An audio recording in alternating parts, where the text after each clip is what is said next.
अगर आप भी 2026 उत्तर प्रदेश लेखपाल की तैयारी कर रहे हैं और अभी तक आपने क्लियर स्ट्रेटजी नहीं बनाई है तो शायद आप टाइम बर्बाद कर रहे हो, है ना।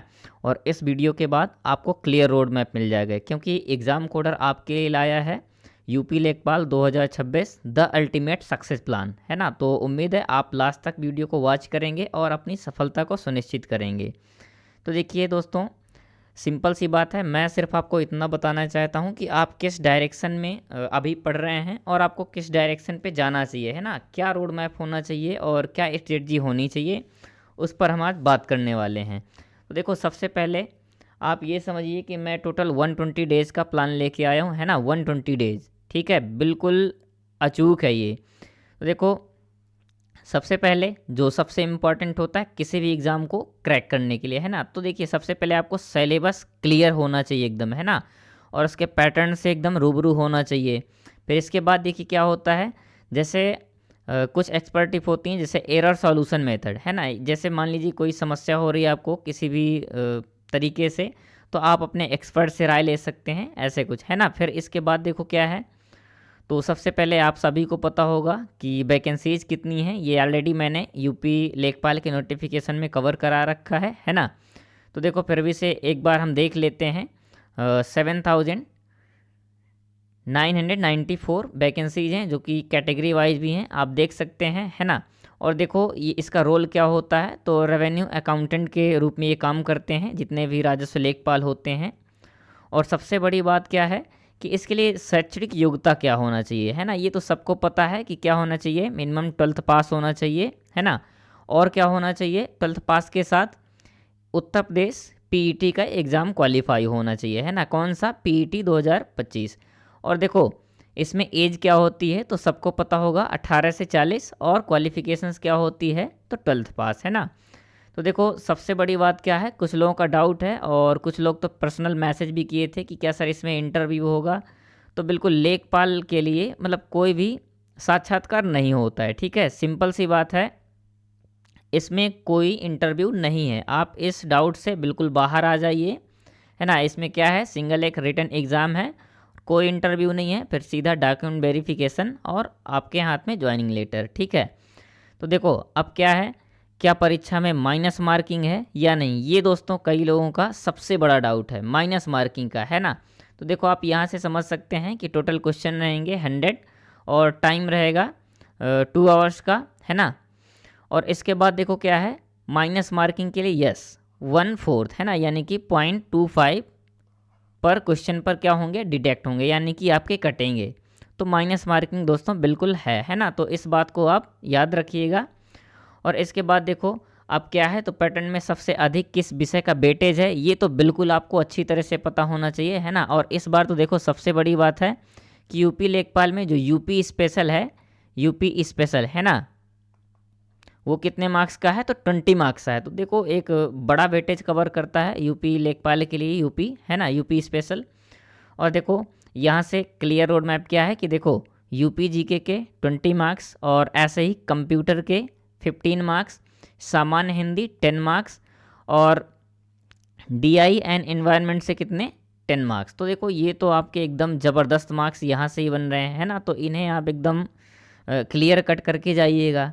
और यूपी लेखपाल की, जो यूपी लेखपाल के लिए है यूपी स्पेशल, है ना, यूपी स्पेशल की तो हम क्लास भी चला रहे हैं, और आपको आई बटन पर प्लेलिस्ट का लिंक मिल जाएगा, तो आप कंप्लीट प्लेलिस्ट को वॉच कर सकते हैं यूपी स्पेशल के लिए, है ना। और बहुत जल्द आपके लिए हम कंप्यूटर की क्लासें भी ला रहे हैं, ठीक है।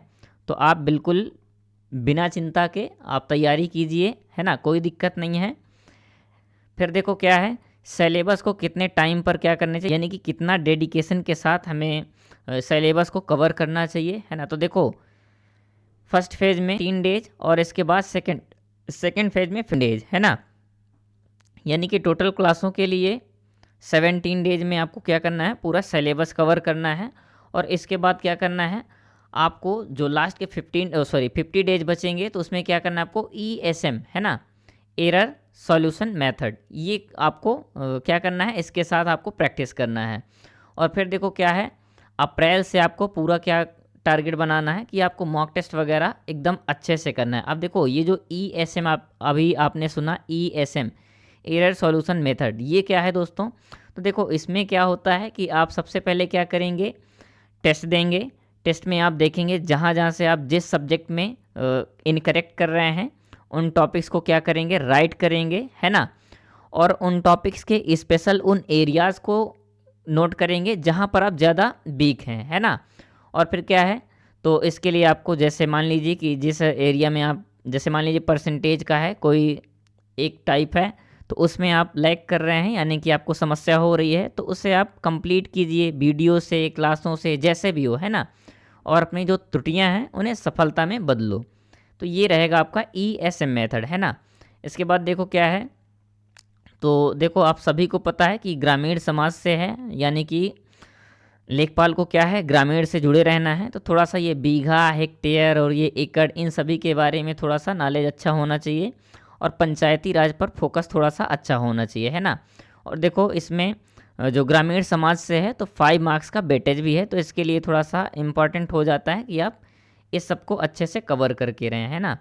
फिर देखो अब देखो सबसे हाईएस्ट वेटेज किसका है, तो देखो सबसे हाईएस्ट वेटेज है उत्तर प्रदेश सामान्य ज्ञान का। किसका? उत्तर प्रदेश सामान्य ज्ञान का। मैं बार बार फिर से कह रहा हूँ, आपको आई बटन पर लिंक मिल जाएगा यूपी स्पेशल प्लेलिस्ट का, ठीक है,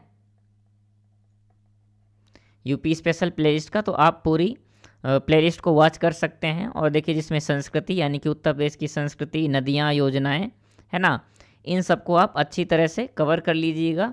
और ये जो जिला दर्शन है, उम्मीद है कि बहुत जल्द जिला दर्शन की क्लासें आपके लिए अपलोड कर दी जाएं, तो आप बिल्कुल देख लीजिएगा। तो हर डिस्ट्रिक्ट से आपका जैसे बनने वाले क्वेश्चन हो कवर हो जाएंगे, है ना। और देखो मैथ में आप किस प्रकार से कर सकते हैं, तो देखो मैथ में आपको फोकस करना है कहाँ पर, DI पर। अब देखो DI पर फोकस करना है तो सबसे पहले परसेंटेज हो गया, है ना, और रेशियो हो गया। ये तो देखो एकदम ज़बरदस्त वाले टॉपिक हैं, ये अगर हैं तो आप DI में काफ़ी अच्छा कर सकते हैं। इसके बाद देखिए एवरेज, है ना, और रेशियो, ये सब आप अच्छी तरह से कवर करके जाएंगे तो मैथ में भी अच्छा कर सकते हैं।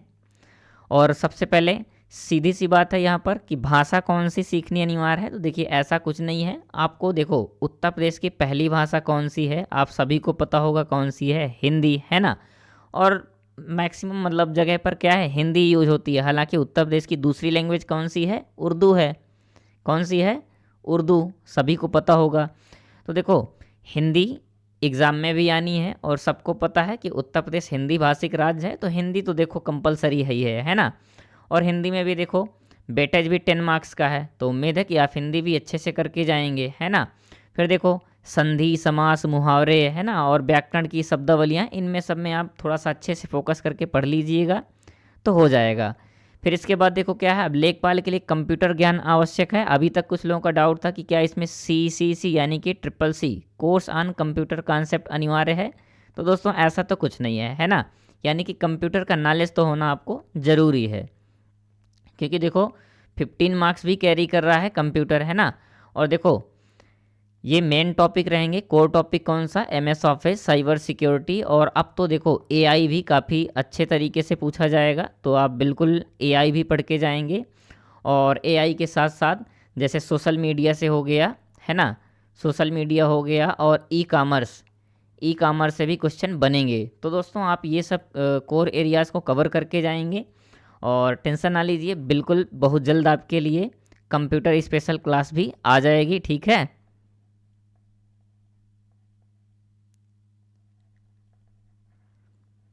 तो बिल्कुल आप घबराइएगा नहीं, और एकदम मन से आप तैयारी कीजिए।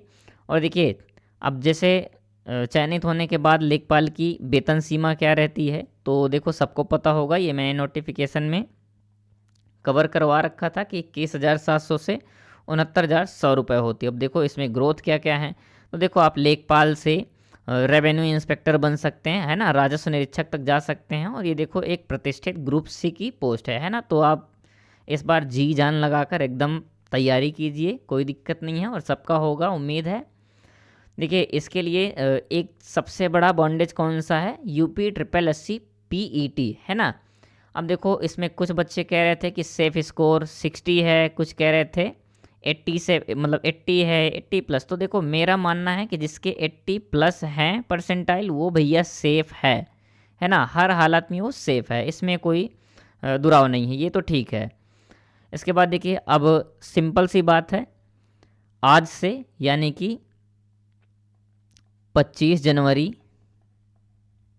2026 ये डेट आपका फ्यूचर तय करेगी, है ना। तो आपको क्या करना है, बिल्कुल थोड़ा सा खुद खुद पर थोड़ा सा सेल्फ कॉन्फिडेंस के साथ रहना है ना, और बिल्कुल डिमोटिवेट नहीं होना है। अपने माइंड में नेगेटिव पॉइंट या नेगेटिव बातें बिल्कुल नहीं सोचना है, आपको बिल्कुल पॉजिटिव रहना है, ठीक है। देखिए आप पॉजिटिव रहेंगे तो आपके विचार पॉजिटिव रहेंगे, और विचार पॉजिटिव रहेंगे तो आपका जो कार्य करने का एफिशिएंसी वो भी काफ़ी अच्छी रहेगी, है ना। तो आप बिल्कुल 120 दिवसीय योजना पर भरोसा करें और सफलता आपका इंतज़ार कर रही है दोस्तों, ठीक है। तो थैंक यू दोस्तों, और मुझे उम्मीद है आप सभी को स्ट्रैटेजी पसंद आई होगी। तो दोस्तों प्लीज़ वीडियो को लाइक कर दीजिएगा, और ऐसे ही एग्ज़ाम ओरिएंटेड क्लासों के लिए, है ना, और हालांकि हम यूपी स्पेशल वैसे ही पहले से पढ़ रहे हैं, तो इसके लिए आप एग्ज़ाम कोडर को सब्सक्राइब कर लीजिएगा दोस्तों।